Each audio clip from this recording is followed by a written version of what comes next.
ओम फट स्वाहा। हुकुम मेरे आका।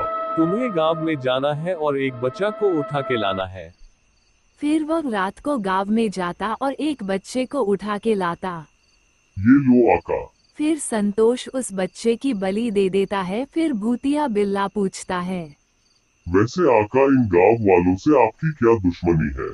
तो सुनो, मैं भी उस गांव में रहता था। मेरा भी एक परिवार उस गांव में बसा था। एक बार मुखिया के घर में चोरी हुई। फिर मुखिया ने गांव की तलाशी लेने के लिए अपने कुछ आदमी भेजे और पता नहीं उनका सामान मेरे घर में मिला। मैं कुछ काम से बाहर गया था। मेरे को गांव आने में रात हो गई और जब मैं गांव वापस आया तो वे लोग मेरे घर को आग लगा दिए थे और उसी घर में मेरे परिवार वाले थे। मैं सबको मदद के लिए आवाज लगाया, भाई मेरे घर वाले जल रहे हैं, मेरे मदद करो आग बुझाने में। नहीं, मैं मुखिया के खिलाफ नहीं हो सकता। अरे कोई तो मेरे मदद करो, लेकिन कोई मेरे मदद नहीं करता है। तभी मैंने प्रण लिए, जब तक मैं इस गांव के एक एक करके सभी लोगों को मार नहीं देता तब तक मैं चैन से नहीं बैठूंगा। फिर मैं तंत्र मंत्र का उच्चारण करने लगा। फिर जब मेरी सिद्धि पूरी हुई तब तुम आए। आका अब आप चिंता न करो, मैं इस गांव के सभी लोगों को मार दूंगा। फिर रात हुई तभी वह गांव में जाता और गांव में जितने भी जानवर हैं उन सभी को भूतिया बिल्ला मार देता। फिर सुबह होती है। अरे भाई, ये भूतिया बिल्ला मेरी भी बकरी को मार दिया। लगता है ये गांव के सभी जानवरों को मार दिया है। हाँ भाई, तुम सही कह रहे हो। फिर गांव के सभी लोग एकजुट होते हैं और मोहन बोलता है, सुनो भाइयों और बहनों, हमें फिर एक बार मुखिया जी के पास जाना होगा। चलो अब सब लोग अपने अपने घर जाओ क्योंकि रात होने वाली है। फिर सभी लोग घर जाते हैं और जब रात होती है तो फिर से भूतिया बिल्ला गांव में आता और वो अलग अलग आवाज निकालता। बचाओ, कोई तो मेरी मदद करो। लेकिन उसकी आवाज सुनकर कोई बाहर नहीं आता क्योंकि सब जानते थे कि वो आवाज भूतिया बिल्ला की है।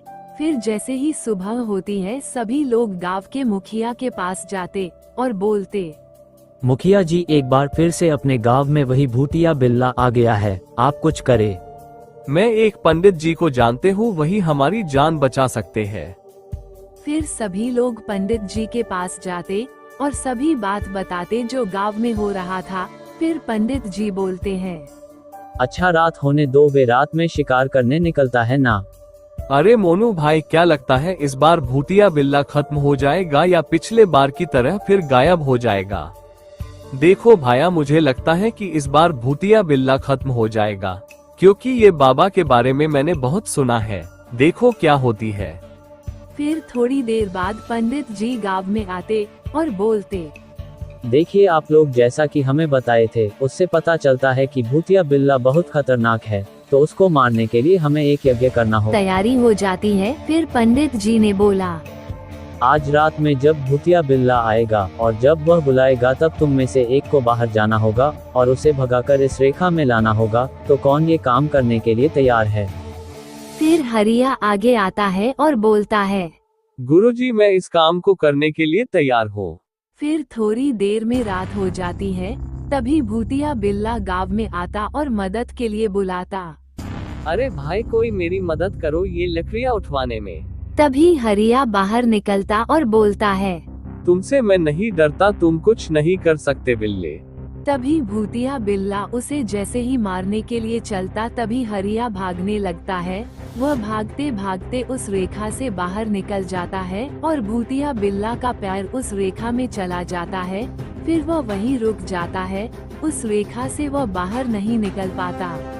अरे ये कैसा जाल है, तुमने मुझे फंसाया है, मैं तुम्हें नहीं छोड़ूंगा।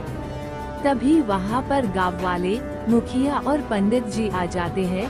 फिर पंडित जी बोलते हैं, बस बहुत हुआ, अब तुम्हें मैं नहीं छोड़ूंगा। अरे तू क्या करेगा पंडित, तेरे जैसे बहुत आए और गए। और फिर भूतिया बिल्ला अपने आका को याद करता है। तभी थोड़ी देर में संतोष भी वहाँ पर आ जाता है। अरे संतोष, तुम यहाँ? हाँ, मैंने ही भूतिया बिल्ला को गांव में भेजा था। तभी पंडित जी मंत्र पढ़ने लगते हैं। तभी भूतिया बिल्ला जलने लगता है और थोड़ी ही देर में भूतिया बिल्ला जलकर राख हो जाता है। फिर गाँव वाले संतोष से पूछते, तुमने ऐसा क्यों किया? याद है तुम लोगों ने मेरे परिवार को मेरे सामने जला दिया था। अरे भाई हमें माफ कर दो, हमें बाद में पता चला कि तुम्हारे बेटे का कोई दोस्त नहीं था। फिर मुखिया भी माफी मांग लेता है। फिर संतोष उन्हें माफ कर देता है और भूतिया बिल्ला का आतंक हमेशा हमेशा के लिए खत्म हो जाता है। तो बच्चों, इस कहानी से हमें ये शिक्षा मिलती है कि जैसी करनी वैसी भरनी। तो हमें किसी के साथ कुछ भी बुरा नहीं करना चाहिए, नहीं तो अंत में उसका अंजाम बुरा होता है।